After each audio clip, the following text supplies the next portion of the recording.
Well, good afternoon, just by the stroke of a minute, ladies and gentlemen, and welcome to our panel. And the title's up there, Building Economic Resilience, and we're going to learn about the OECD's perspective.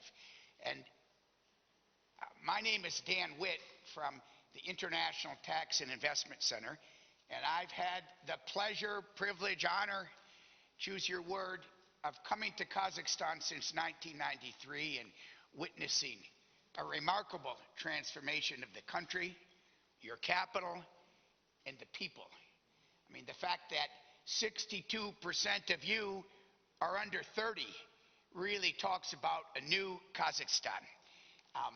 That's my history, ITIC's history, but the OECD. In 1994, ITIC with OECD and several other international organizations, we sat in the basement of one of your annexes with Kazakhs and wrote the new Kazakhstan tax code, which was revolutionary. It replaced 56 Soviet laws, tax laws, with one tax code. It was signed into law by President Nazarbayev on 15 April 1995. You know, I don't really like that date because that's U.S. tax filing date. They call it, Tax Day in America. And maybe there's some serendipity. My twins were born on April 15th, year 2000, so I can't get away from that date. But we have a distinguished panel today of experts from the OECD who have come from Paris, one gentleman lives here with the EU mission, and of course the Ministry of National Economy.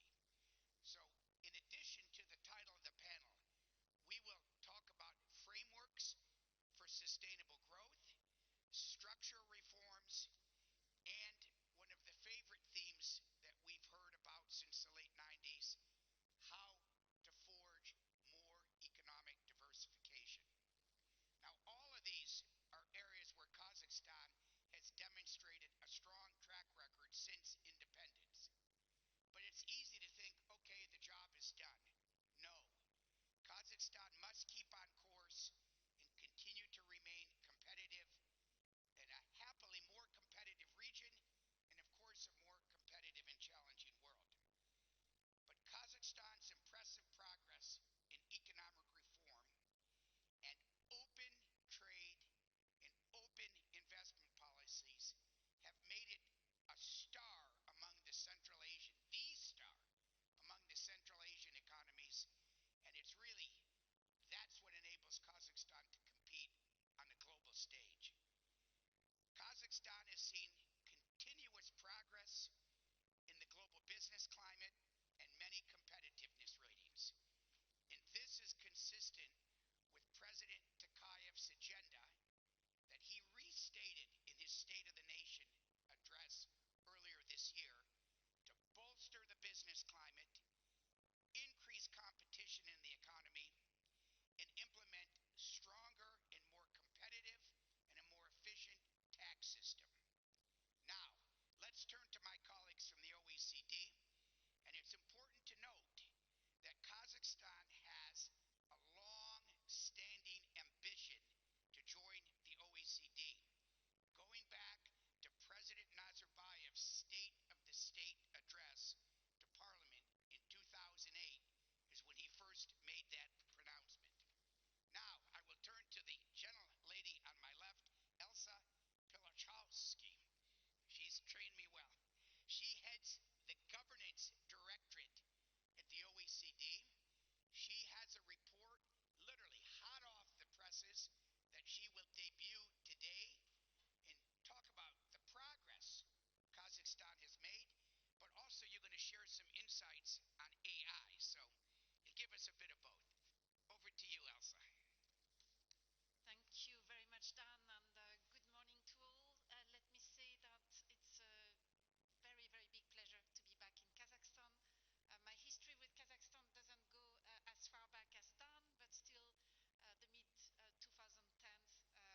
This report, I have a copy here, I have a copy in English and one in Russian, which is a public governance scan of Kazakhstan. It's just off the press. It's now available on the OECD website. I'm very, very happy to be able to launch this report today. And basically, it assesses the progress made by Kazakhstan in strengthening its governance system.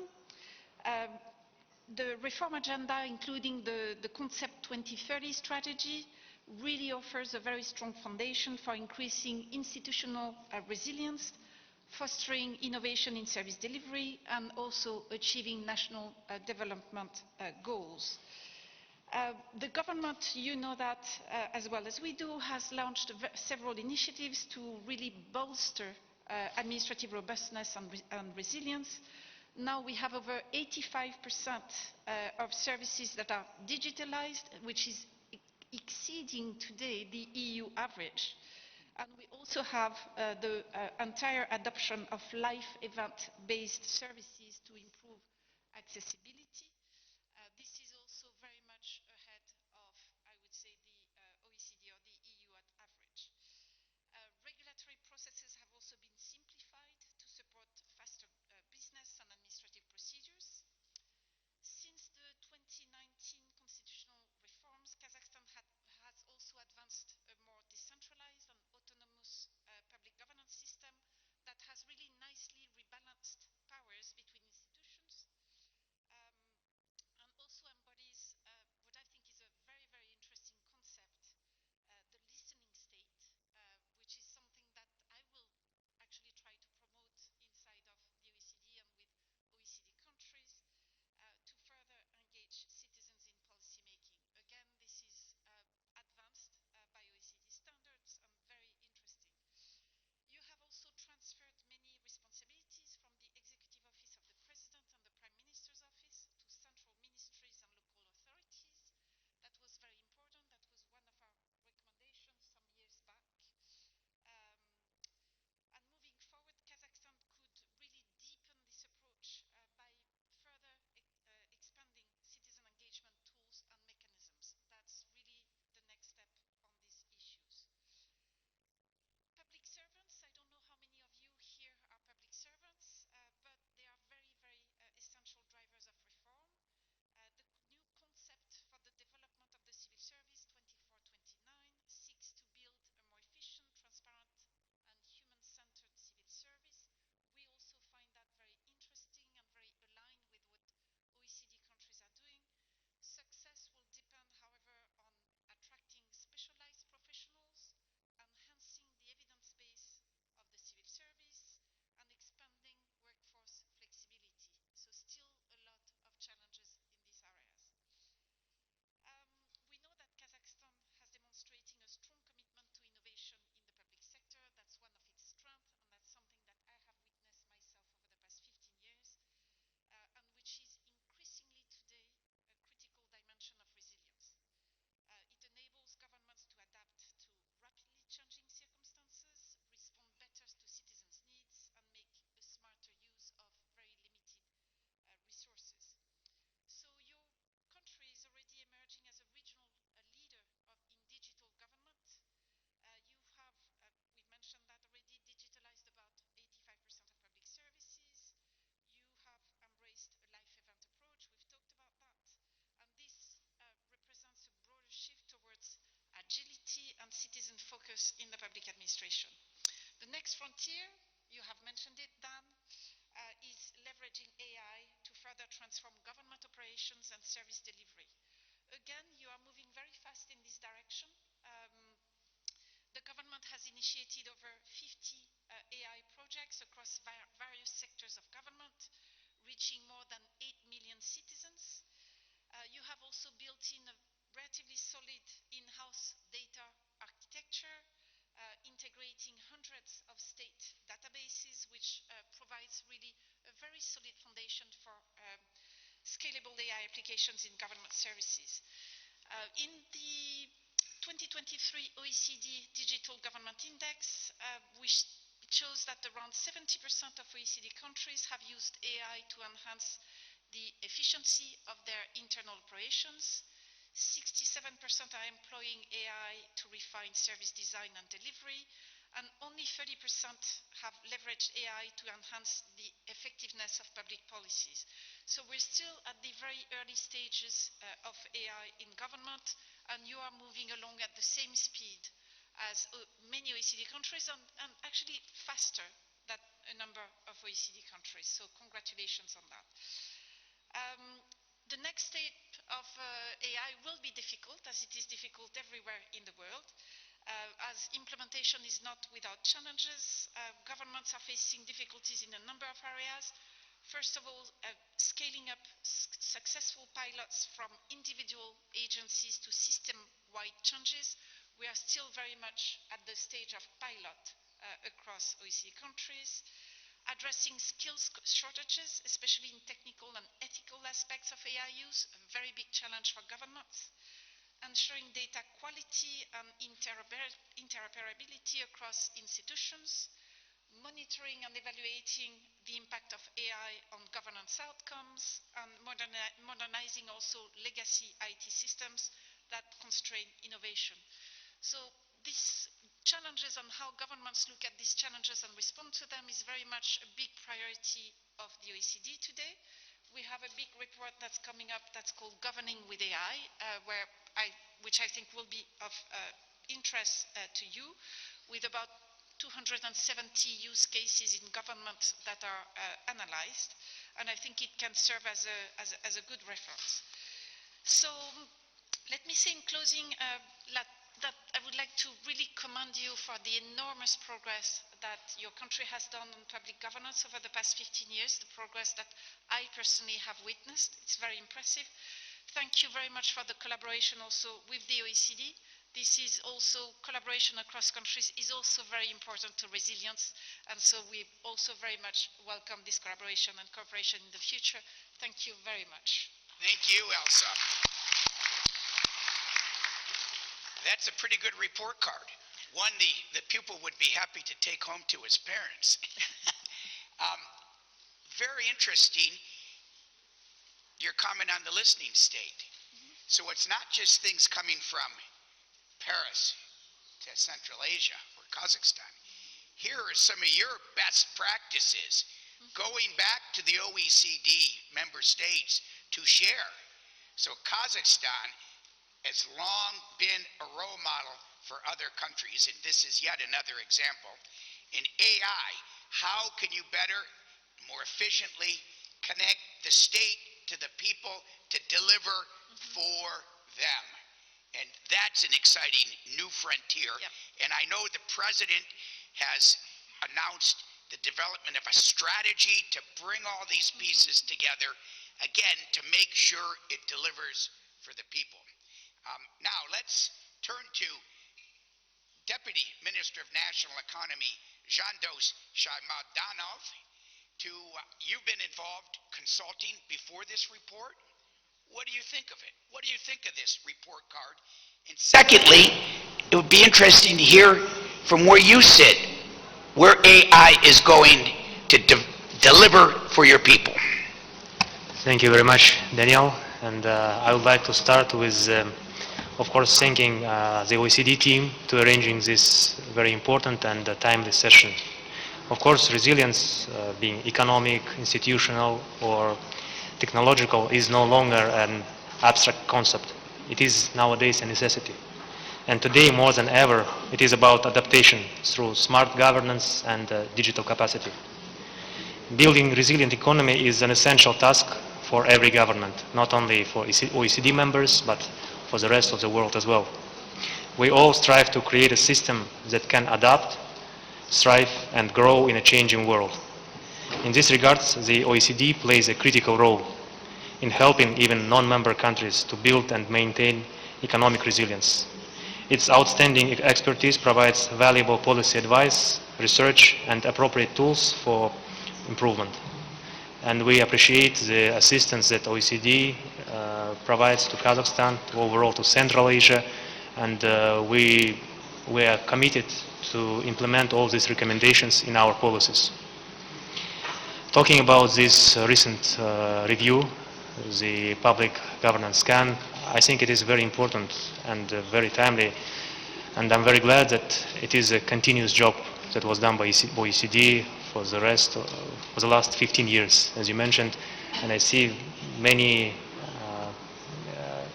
new people, but also very colleagues who are in this task and following this public governance path for the many years. I see Mr. Baymenov, who was at the beginning and the cutting edge of the public governance, and I'm very glad to see new people who are interested in this area, and I encourage you to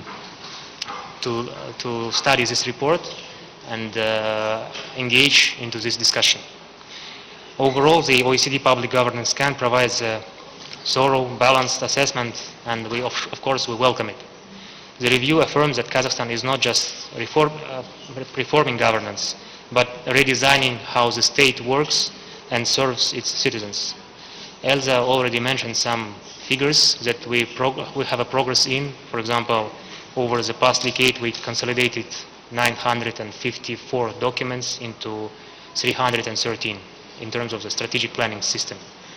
Nearly 85% of public services are now available online, as you mentioned. But most importantly, I think that we need to mention that out of these online services, more than 84% they satisfy the citizens' needs. So we observe the very high satisfaction from the citizens. And this implies not only the digitalization, it implies the digital trust and of course the resilience. We are moving away from traditional bureaucratic control to a model that is flexible, human-centered and data-informed. Yes, challenges remain, and you may observe it in this report, and as I mentioned, we are ready to implement these recommendations. This is essentially why we do these reviews jointly with the OECD. And our task as the Ministry of National Economy, the state body which coordinates the whole government in terms of the implementation of the reforms, in terms of the OECD agenda, we insist on implementing these reforms in all the areas, starting from public governance to economy and SOE sector and many, many other areas. So coming back to this hot topic of AI, nowadays it's everywhere and it's becoming kind of hype on the one side, but I see there is a high potential in terms of the national economy and the public governance as well. Kazakhstan today is among the few countries in the region with the full-scale AI development concept or strategy, which also includes the public governance. Our ambition is not to automate bureaucracy, it is to reimagine the citizen-state relationship.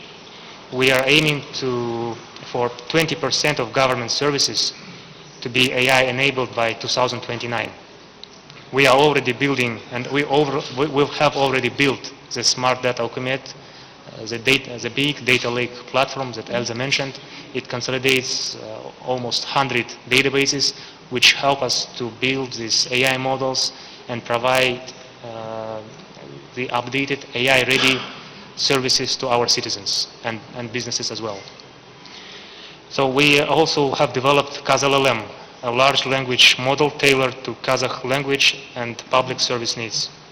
And by 2029, we aim to train 5 million citizens in AI-related skills and develop 500,000 specialists in this field.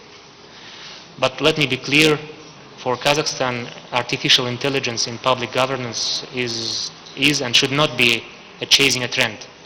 It is a conscious, principled choice.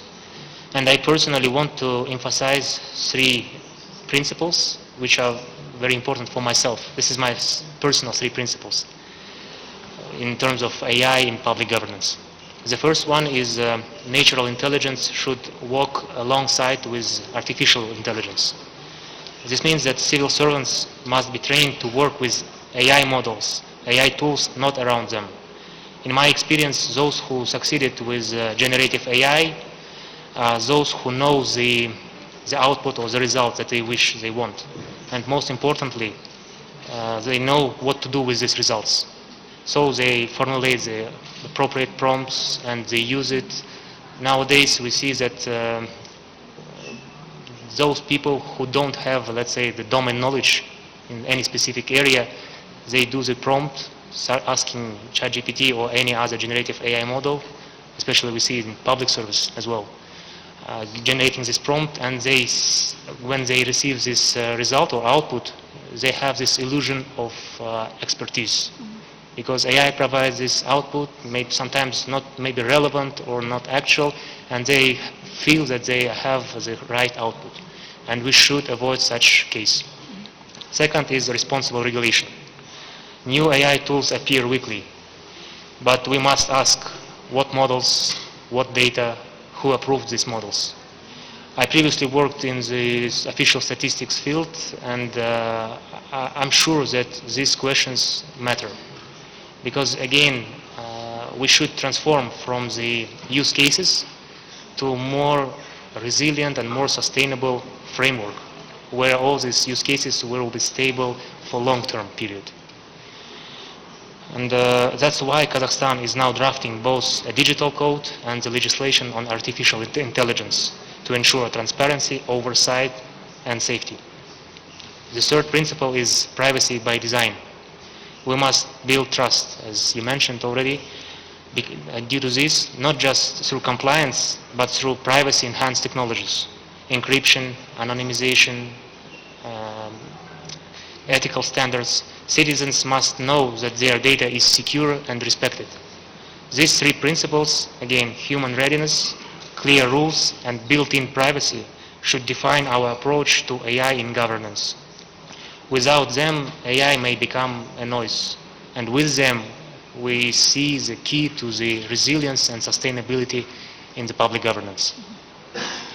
Beyond public governance, our work with the OECD has helped to conduct a number of significant reforms thanks to meaningful recommendations and policy advice. The latest OECD service we have received last year in the areas of corporate governance, on SOEs, trade and transport connectivity, on the activity of Kazakh National Contact Point, and legal environment for business have allowed us to develop new proposals and adjust reform policies in these areas. Let me briefly highlight two areas where our cooperation with the OECD has been especially impactful: corporate governance and legal environment for business. On corporate governance, Kazakhstan has made major strides in aligning with OECD standards. We liberalized parts of the economy to foster competition and private initiative. We've upgraded governance codes for SOEs, strengthening boards, protecting minority shareholders, and embedding transparency. We also modernized the Samruk-Karzna corporate governance code to ensure merit-based appointments and accountability. All these points and reforms were done within the President's decree on liberalizing of the economy. And all these points were provided by the OECD recommendations. That's why we appreciate this new report on public governance, and I'm sure that it will be used in the future and our agenda for reforms. These steps are helping to transform SOE sector and into a more efficient, transparent, and predictable part of the economy. On the business environment, we took a bold step a couple of years ago. In 2021, we rewrote the rules for regulation from scratch. This reform slashed outdated requirements, cut red tape, and introduced a smarter system of government oversight, designed to reduce inspections, curb corruption risks, and make compliance easier for SMEs. A consolidated package of amendments is now being implemented to simplify permits and remove unnecessary regulatory burdens. As a result, Kazakhstan is closing the gap with leading OECD countries in business conditions and building a more dynamic, investor-friendly economy, grounded in trust, not a bureaucracy. So in conclusion, I would like to know that when we address the issues in the above mentioned and other areas, we always take into account the recommendations from the OECD, which are valuable and meaningful. It helps us significantly in developing policy actions and implementing reforms in order to build and continue to improve national economic resilience. So we already have some very good progress in the areas like digitalization, AI adaptation, and I'm sure that the similar results could be achieved in many other areas and also in the public governance. So thank you again for this wonderful report. I read it personally from the beginning till the end, and it's a very good job that was done by the team of OECD, and I encourage everyone in this panel session to read it very carefully. Thank you.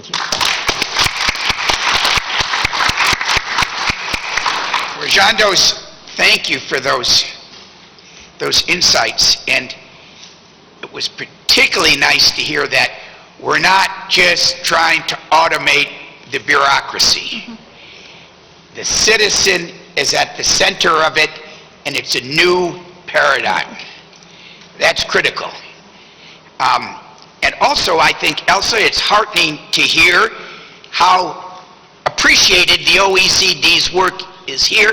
Not just another report like we see from maybe the World Bank that sits on a bookshelf, but it's a roadmap that they are using, and you will see it on his desk with the pages turned and used.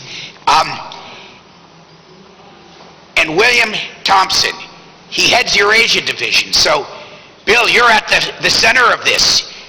You're the point of connection, and it sounds like you're a trusted, valuable guy here in Kazakhstan. Tell us about your work. Thanks, Dan. I hope I am.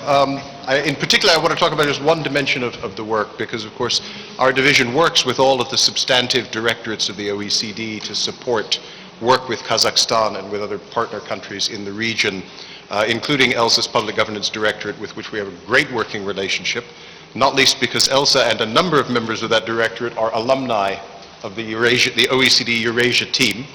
And I'm delighted to be here. I will mention, since we're talking about our histories, mine in Kazakhstan only goes back to about 1995.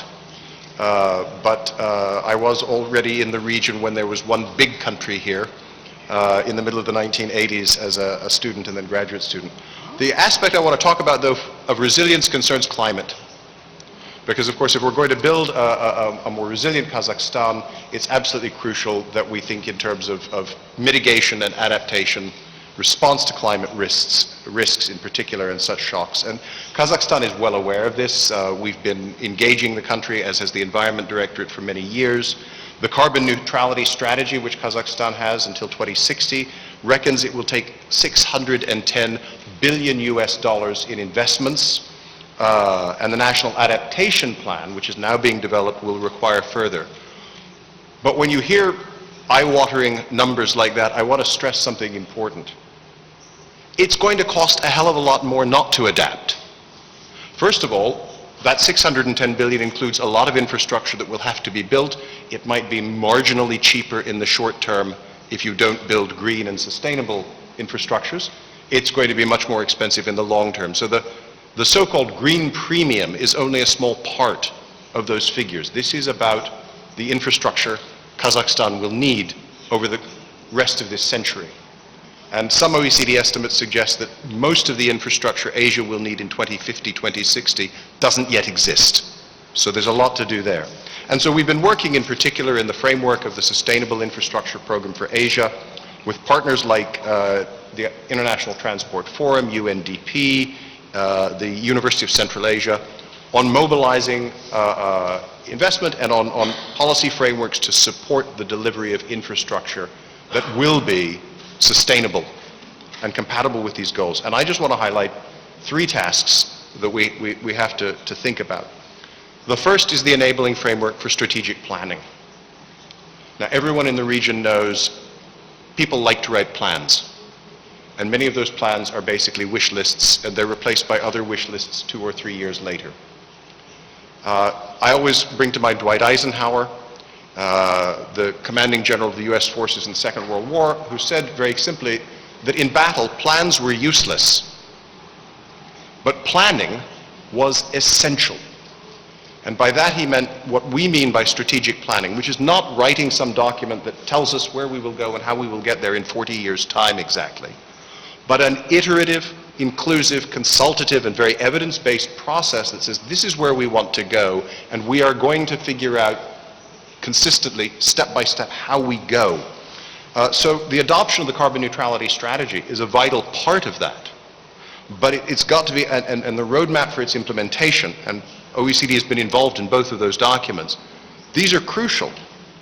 But what's really important then along the way will be the modeling of least cost pathways, the developing of sectoral strategies, the establishing of indicator systems for measuring progress and adjusting when we need to, because however good that plan is, if it's a strategy for 2060, you're going to need to change it. And the crucial challenge in this strategic planning exercise is that it needs to be clear enough and credible enough that private investors and citizens will act on it in faith. They believe this is where we are really going. They're not going to make investments that in 5 years' time are worthless because direction has changed. At the same time, it needs to be credible. It also has to have that flexibility. And that's why the iterative consultative process is vital, and that's why actually it overlaps very closely with what else has been talking about in the governance work that we do. The second area, and I've got to watch the time because I'm talking too long already, leveraging carbon pricing. Carbon prices all over the world are way too low. They are several orders of magnitude too low in Kazakhstan. Kazakhstan has actually been leading in Central Asia on this topic and building an emissions trading system. Kazakhstan is moving, but there's a very long way to go. And to me, this is the most fundamental aspect. It will not solve all our problems. It's not that we will get the carbon price right and then we can sit back and let the market take care of everything for us. There will be investments needed, public and private, policy interventions. But until we get the carbon price right, we are raising the cost of every intervention and investment, and we are reducing the returns of every investment and every intervention, because we're working against the market rather than working with the market. And that means we really have to go forward with things like the reform across the region of fossil fuel subsidies.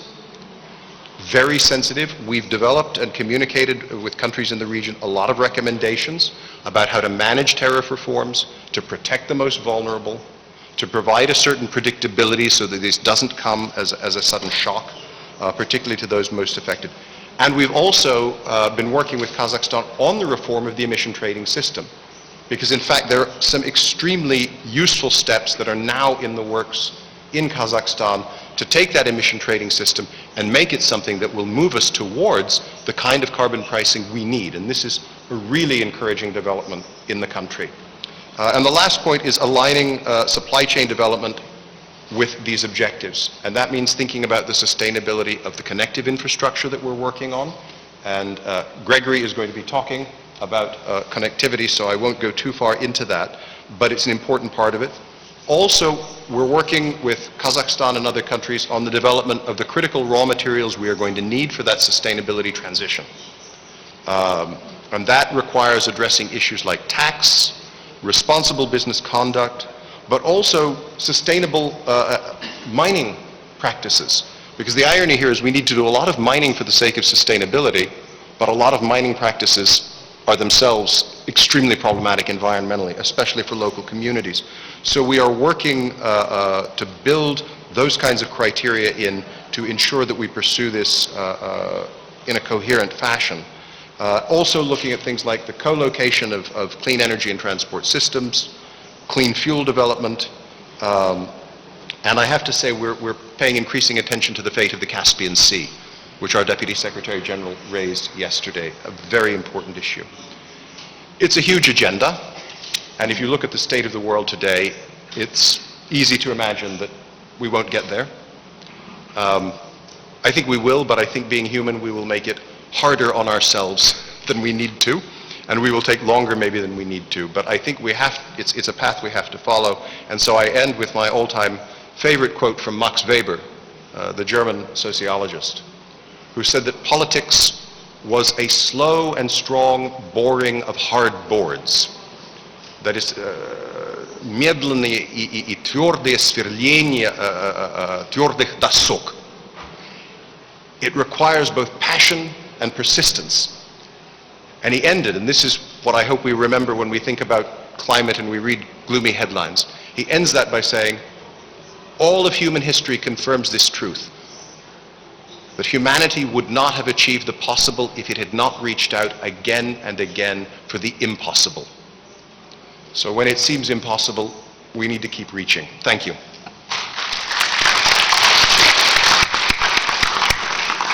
Bill, two outstanding quotes, the favorite one, which I hope you'll share with a subsequent email, but the Eisenhower one too, that planning process. And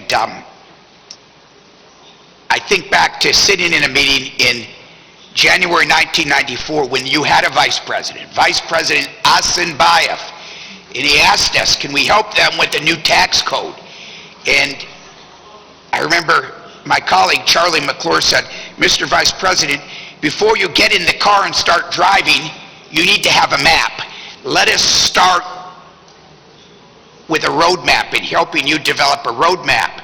And from there came many great things. Secondly, the challenges are enormous. But as we sit here in Astana and walk around, it tells me Kazakhstan has a vision and it can meet challenges. For those of you that remember what this place was like in 1997 and what it's like today, big challenge, a lot of money, but great plans that were executed.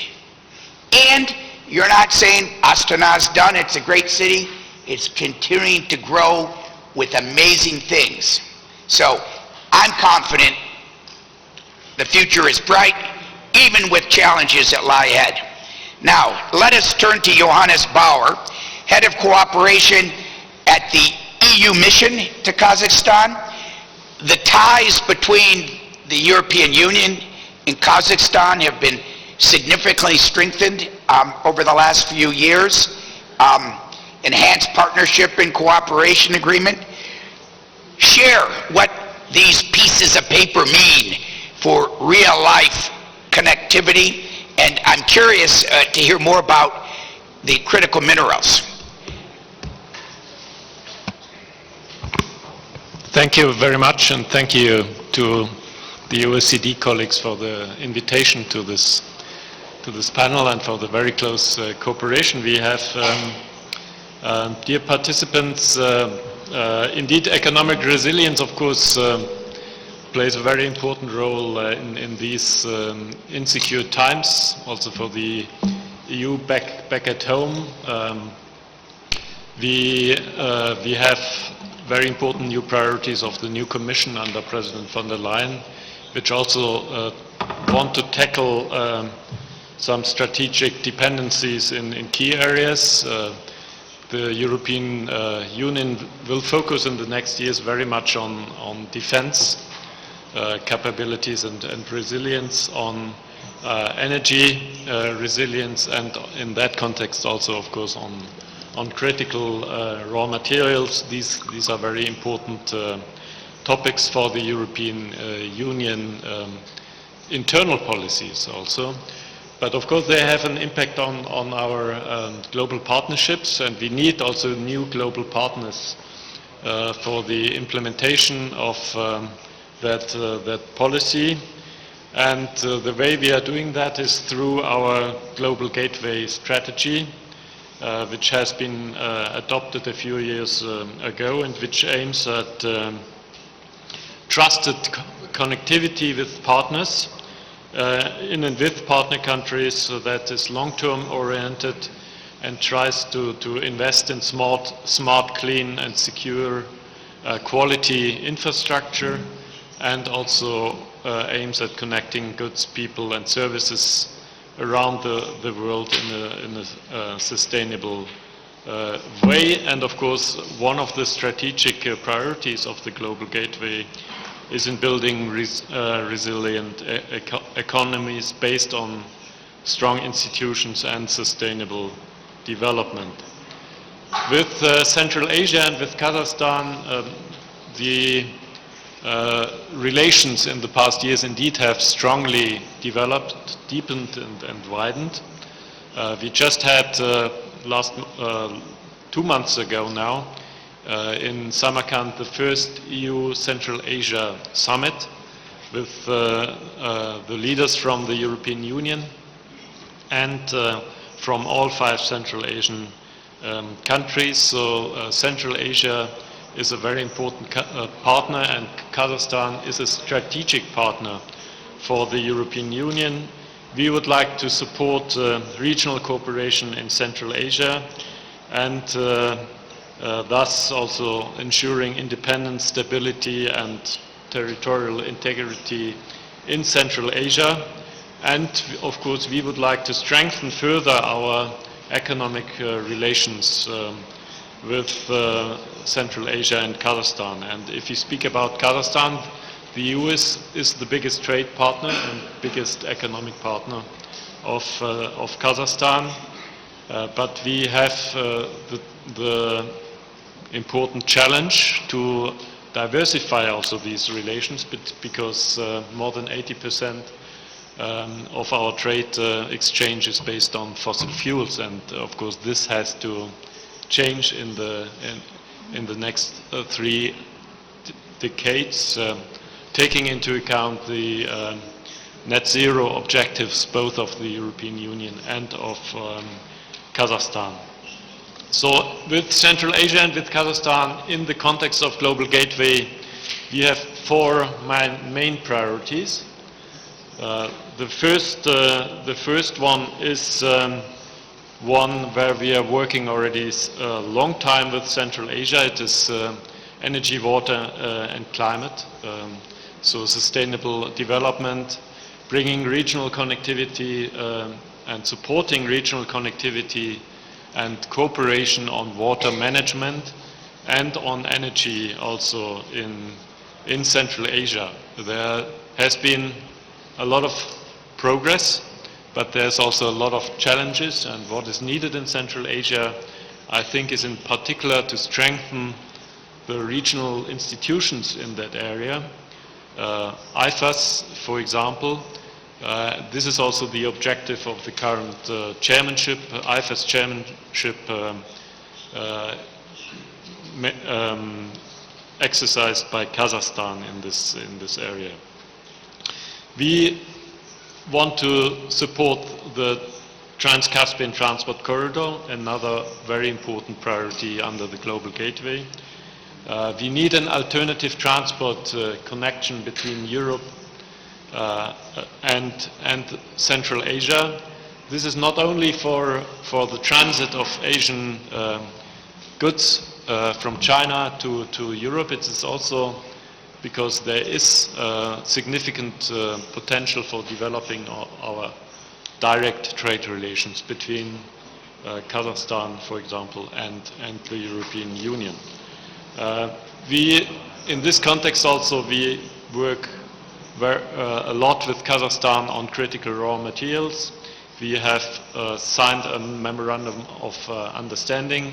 We are now already implementing the second roadmap under this memorandum of understanding.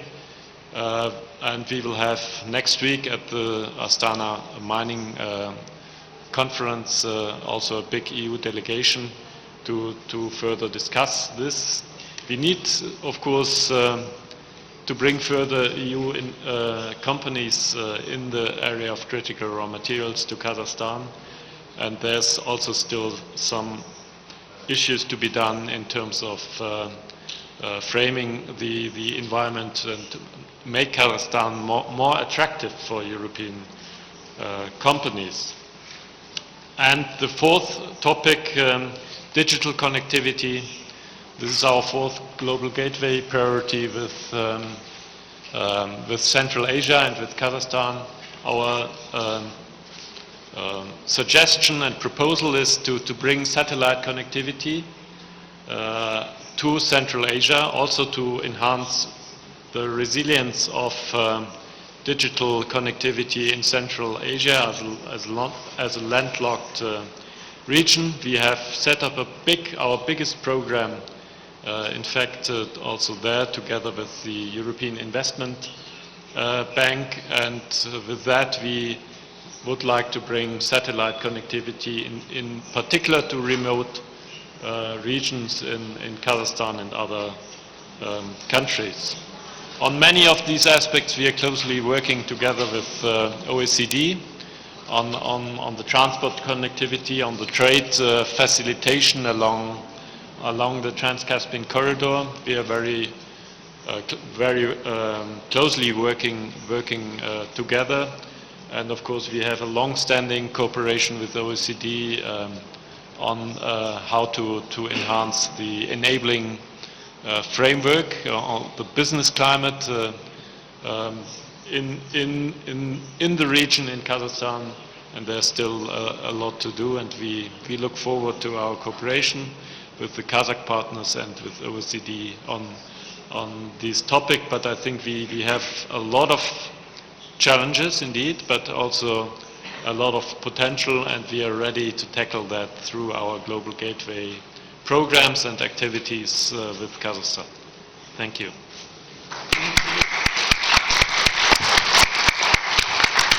Thank you, Johannes. And it sounds like a paradox, but to me, it underscores how critical it is. Here we sit in a landlocked country, and to have the words global gateway, how do they fit? But that's why it's so darn important. You mentioned water management, critical minerals in Central Asia. We actually have done 2 reports that you could find on our website that have been released in the last few months on that topic. And I think that really leads us right into Grigory Lecommand. We've worked on get this American tongue to behave in a French-like way. This is excellent already. Pick up on that connectivity. I mean, I think we all understand globalization is stumbling a bit. It's not going away, but it's stumbling. But at the same time, regional economic integration, regional economic activity is thriving. The Middle Corridor, Central Asia, how many leaders' meetings have we seen in the last 18 months? More than the last 5 years. Can you pick up on that? That's the future. Thank you, Daniel. Good morning, everyone. In fact, when we heard the title resilience for this panel, we thought immediately about supply chain resilience, which leads us to connectivity in particular. So the Trans-Caspian Transport Corridor is one of the various corridors crossing the region. We are aware of this. Yet, this is the one that has shown the best dynamic in the last years. So we've been working very closely with the European Union, trying to track, using evidence and consulting with the private sector, to understand what are the progress and challenges for the Trans-Caspian Transport Corridor in the last 2-3 years, and what is the way forward. So what I will highlight today is basically a few highlights from a survey of 150 firms in the region. This is not comprehensive. It's just a glimpse, a sneak peek of what will come a bit later this year and will be presented in the forthcoming EU Central Asia Economic Forum in Uzbekistan. So, the findings. Regional considerations. Dynamic is positive. Over the last year, 60% of growth in terms of cargo traffic. And looking about container traffic, it has doubled over the last 3 years. And effects are being felt in the region, construction of new warehouses, high-quality warehouses, better cold chain as well in the region, and also road renovation and extension. So this is concrete, this is tangible, and we observe it, and this is driven by this increased demand. Yet, we are aware that the middle corridor will not replace other routes. It's one additional option that we hope will be used more and more. It's probably less than 10% of the traffic via the northern corridor as of now. So this tells us 2 things. First, it will never replace other routes completely. But 2, there is room for improvement, which is what we focus on, in fact, here. In terms of policy development, what have we seen? Trade facilitation, Daniel was mentioning it, and the OECD is leading in terms of evidence-based knowledge when it comes to trade facilitation. We have the OECD trade facilitation indicators that are published for the entire world, including the region, Central Asia, and Kazakhstan, but other countries of the region have been the top reformers in Europe and Central Asia when it comes to trade facilitation. What does that mean? It doesn't mean that they are the best in the region, yet it means that the dynamic has been extremely fast. So the progress is observed is the fastest in this region in particular versus other countries of the European and Central Asian region. And this is excellent, because if we go back to history, first time I came to Kazakhstan was 2010, and that's probably one of the first time I've seen Central Asia topping OECD ranking in my career at the OECD. So I want to advertise this and congratulate Kazakhstan and the rest of the region for this progress. Yet on trade facilitation, there are issues pointed out by the private sector. I don't think it's a secret to anyone in terms of paperless trade, room for improvement, and standardization in terms of truck, for example, that are blocked at the border because it's not the right weight, the right size, the right dimension. There is progress to be made here. In terms of broader business climate question, because the middle corridor also relates to business climate-wide issues, what we've been told by private firms, protectionism, like truck drivers being blocked at one border because they don't have the right citizenship, for instance, so they have to change the truck, the driver has to be changed, they need another visa, or a permit. So this is a major bottleneck, and we are sure it can be improved via regional cooperation. Another major business climate question, and it links to economic governance and what Jean Dos was mentioning on SOE's governance, the role of SOEs in the transport sector and the railway sector in particular. There must be some improvement here that private firms have been complaining about monopolies in this sector across the region. If we focus now a bit more on Kazakhstan, because we are in Kazakhstan today and it's an event hosted by Kazakhstan, we sort of making a bit of a deep dive. Kazakhstan has a lot to gain when it comes to transit, of course. I mean, the location is quite obvious, yet one of our main messages is to look at this corridor as a regional cooperation and integration tool, as Johannes was mentioning. So don't focus on transit only, although transit, of course, is an important element. Look at this as a regional development instrument as well. So positive development in Kazakhstan on hard infrastructure, the ports like Kurik, Aktao, and the private sector confirmed this. I mean, it's not just me coming and saying it's great. This comes from private sector feedback. There are plans also to build a national ferry fleet that have been praised, and it's good. It will address vessel shortages on the Caspian Sea. Now, in terms of challenges for hard infrastructure in Kazakhstan, traffic is increasing, which is very good news, but the bad news is that investment in railway has to keep pace with this traffic. So we heard that the infrastructure are often worn out, or quality is decreasing because it's not adapted to the increasing traffic, and this links again to the role of SOEs in the sector. Another question raised by private sector is maybe preference for transit over import-export, because it's much more profitable to do transit for a railway company over import-export. Sometimes local companies cannot just export to neighboring countries because they don't have access to the railway, for instance. So it's a question to be, we understand this, it's more profitable, of course, makes more sense, but probably there is a balance here to strike between trade and transit if we want, again, the middle corridor to drive regional integration. Soft infrastructure, in the TFIs, I was mentioning it, trade facilitation indicators, Kazakhstan is number 4, if you want to know the details, on the progress observed in the last 2-3 years. Well done. This, there is still digitalization, in fact, has been the driving engine of these improvements. That's excellent. I will stop here, but last point is about environment, and Bill made this point. I want to re-emphasize Caspian Sea. I mean, there will be no middle corridor if there is no water in the Caspian Sea. And this has to be addressed. It's not only the business of Kazakhstan, it's a regional cooperation matter beyond Central Asia, since it involves all players around. But there is probably something that has to be addressed if we don't want to pay the price in the longer run, as Bill was also mentioning, that it has to be taken into account right now, probably. So keep this in mind. This will be important in the years to come and should not be underestimated. Dredging will not be sufficient to allow this corridor to be competitive in the longer run. Thank you very much for your attention. Glory, thank you.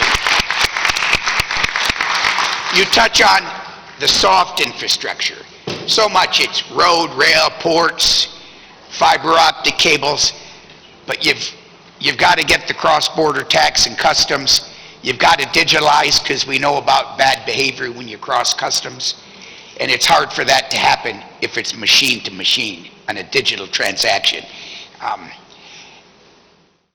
As we sit here at AIF, you know, we can't help but be impressed at the success of Kazakhstan in economic terms, but let's not forget geopolitics. And I believe both of these together are yet another reason why I hope Kazakhstan will soon be considered for membership in the OECD. Kazakhstan is the linchpin of Central Asia, the indispensable country in the region and the middle corridor. Kazakhstan looks east and west, of course, the historic Silk Road. But let's not forget the role Kazakhstan plays with North-South relations. We read about the negotiations, the peace negotiations, that some of the biggest challenges in the world. Kazakhstan adds value to bring peace in sensible solutions. And then, of course, there's sometimes the Kazakhs are modest people. You are an example to other countries of how to achieve economic success, economic growth that delivers jobs and prosperity for your people. You think about GDP per capita and what it is today and where you started when you left the Soviet Union, it's remarkable. It's easy, as I look at the young people in this hall, it's easy to take that for granted. But your life is pretty good, and with people like John Doe following the advice of the OECD and people like Elsa and Bill, it's only going to get better. Ladies and gentlemen, please join me in thanking this distinguished panel. Thank you.